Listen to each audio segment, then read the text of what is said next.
What is coding?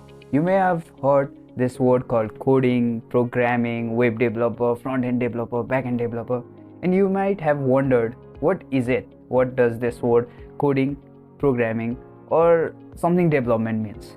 In this video, I'll be talking about what is coding, programming, and programming language, and giving you a rough idea about it so that you don't need to watch any other videos. Let me give you an example so that you can have a rough idea about what coding is. Your mom came from work and she's tired right now, and she calls you. Let's say your name is Samir. Okay, that's my name, but it's okay. Let's say your name is Samir, and she says, Samir, son, can you make a hot lemon for me?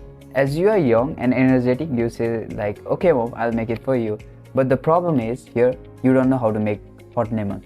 So what you do is you go to the mom, you say her, I don't know how to make hot lemon. Now what she does is your mother gives you all the instructions. She says, do this, and do this, and make it. This might be like boil water, squeeze some lemons in it, put some salt and sugar and mix it according to preference. Now what you do is you follow all those instructions and you present that thing to your mother, and now your mom gets happy and she takes that. This is so similar in coding. We may have a laptop or a computer in our house which is very powerful, but it doesn't have any knowledge. So what we do is we give them a knowledge. So here we act as our mom who gives instructions to the computer, and the computer takes our instructions and gives us some report that might be results. And the results might be just printing hello world or website or an app that works. In our example, our mom talks English and we understand English, so we understood what she gave us instruction. But when it comes to computer, it's not that simple, because computer only understand one language, that's binary. Yeah, one language, that's binary.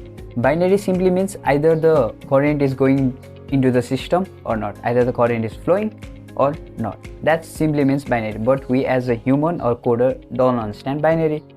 So what we do is we use some languages that we understand, we learn, and those languages turn those code into binary that computer understands.